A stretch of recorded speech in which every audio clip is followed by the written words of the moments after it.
We recently looked at some intro to statistical information about measures of central tendency, and that involved median, mode, mid-range, but those really don't tell a full picture. As a teacher, I may have two different classes of the same material, different sizes, and these scores are made up, but suppose that I give all of my students in two classes a test. And we have the Class A test scores and the Class B test scores. Measures of central tendency give you an idea, and if the values for the mean and the mode were really packed closely together, as well as the mid-range, that would be a really strong indication the classes were performing the same.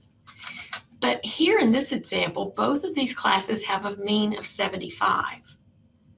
Which could sound like the classes are performing equally well. However, the mode for Class A is 100, whereas Class B is bimodal with both 75 and 81. Since 100 is higher, it sounds like Class A performed better. Now the mid-range for Class A is 62.5, and for Class B, it's 73.5. And that alone makes it sound as if Class B performed better. So what else can we look at to see what this data is really indicating? Well, the next thing we look at is actually the spread or dispersion of data. And that refers to how closely packed the data values are about the mean. So when we consider how those test scores were, how close to the mean of 75 did the students actually score? And we can start to look at, well, this one's exactly the mean, exactly the mean, exactly the mean. But this one was quite a bit under, and yet this one's quite a bit above. So we just start to look at them as a group. Now we have a method for doing that very meticulously and not just guessing and saying they're kind of close or they're not close. So that's what we're going to look at in this lesson. Now, one of the considerations we'll look at is just range. What is the highest value minus the lowest? And that kind of gives us an area that these values are spread out across. Again, these were the scores. So if we're going to find the range, Class A has a range of 75 because the high value of 100 minus the low value of 25 is 75. So that means we had 75 different points across that we spread these scores. Looking at the range for Class B, we have the high value of 81 minus the low value of 66, and those scores are really packed together. Now, this could mean that the students in Class B all have similar skills or backgrounds, and that Class A is simply more diverse. But every little piece of information we gather tells us a little bit more about what our numbers mean. Besides the range, we look at this deviation. Deviation is how far the individual value is from the mean. And so when we look at an individual value, the value itself is x, whereas the mean from a sample is x bar. I have pre-filled in some of this information. If you look at Class A, the numbers and scores from Class A are in this left-hand column, x, and then I subtracted 75, the mean, to find out how far they were from it. When you see a negative display, it tells me that that value was below, and then a positive display indicates that the value was above the mean. So I can see at a glance here that the difference from the mean went from 50 below to 25 above. And again, that's why we had a range of 75. When we look at Class B, these are the individual scores for Class B. We subtracted 75 again because this class had the same mean. And we see that these are really closely packed in, and they go from 9 below the mean to 6 above the mean, which is, again, why their particular range was so small. Now, when we just look at how far something is from the mean, it still is difficult to compare from one class to another. The example I give is like, you can talk about how great an apple is or how great an orange is, but is it really fair to compare apples to oranges? What we want to do is just make a standard comparison so that we say this is as good as it could possibly be, this one is as poor as it can possibly be, and then we have a way to rank them or to say that how they compare one to another. So if you were to take a statistics class, there is a lot of information you could get about this, but this is not a statistics class. We're simply introducing the idea and finishing up your quantitative skills and reasoning course. So we're not going to go in a lot of discussion, we're just going to move to the formula. Now within a statistics class, there certainly is a lot of technology that can help you calculate this, but it would take us more time to explain some of it than it would be just to crank out the few problems you have for this lesson. So that's what we'll do. Our standard deviation is equal to the square root of the sum. So this weird looking little symbol here is a capital Greek letter called sigma, and we read it as the sum. So it's the sum of the data item minus the mean squared, divided by the number of items minus 1. We're going to use that as we move on to find our standard deviations. Now this is the formula again, but the process to go through is this. Find the mean. This is where you add all the values and divide by how many you had. They may give you the mean, but if not, again, it's going to be add and divide.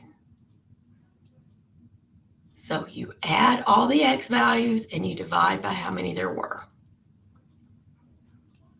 Now the deviation is how far a particular value is from the mean.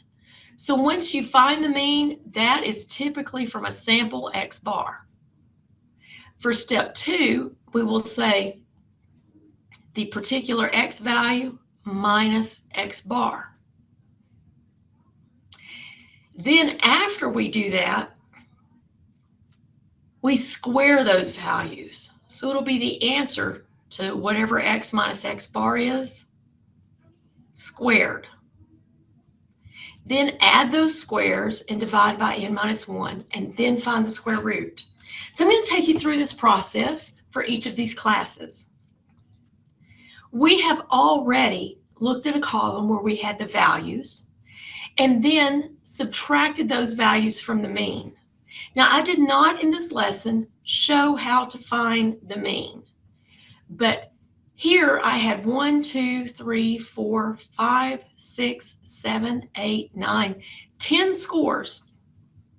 So to find the mean, I would have added all of these values from the x and then taken that answer, which adds up to 750, and divided it by the 10 values I have. And that's where 75 comes in for this mean right here, the mean of 75. Then I subtracted the means, and we looked at that. That is just the deviation, how far it is from the mean. In this next column I've added, I took each of those values from the second column and squared them. When you square a negative number, if you do that on a calculator, don't forget to put parentheses around it, because if you don't put the parentheses, you will get a negative value and all of the squares should become positive. After I squared each of these numbers, you want to add them. Now I already have that value given here, so when I added those, it's 5,050.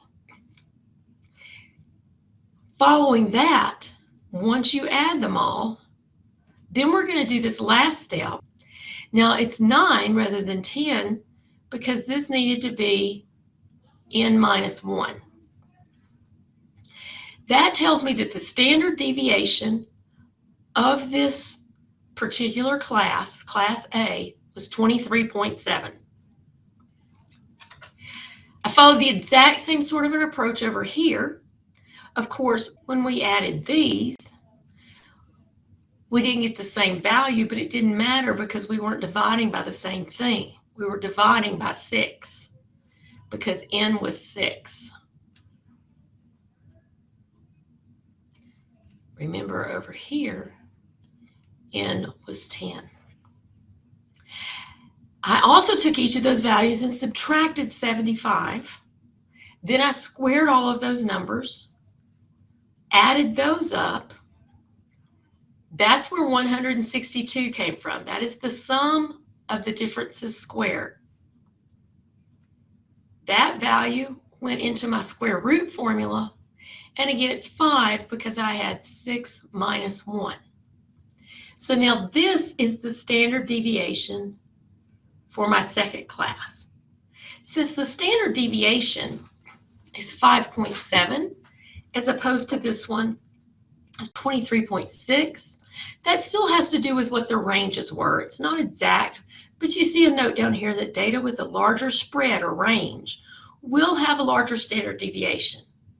Now, the reason the standard deviation matters is actually related to a following lesson about the standard normal curve.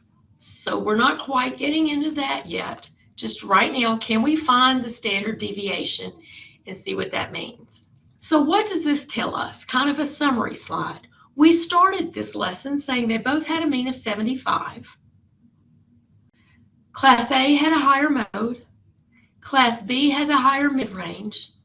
And the standard deviations now are what we can find. We're not using these standard deviations a lot, just going through that process of finding the standard deviation. The lists that you have are not extremely long on your data values, probably even fewer than the 10 that I have here for Class A. So just carefully follow those steps. So I'm going to close this by going back to the slide right here. This is the key slide to step-by-step take you through and help you find standard deviation.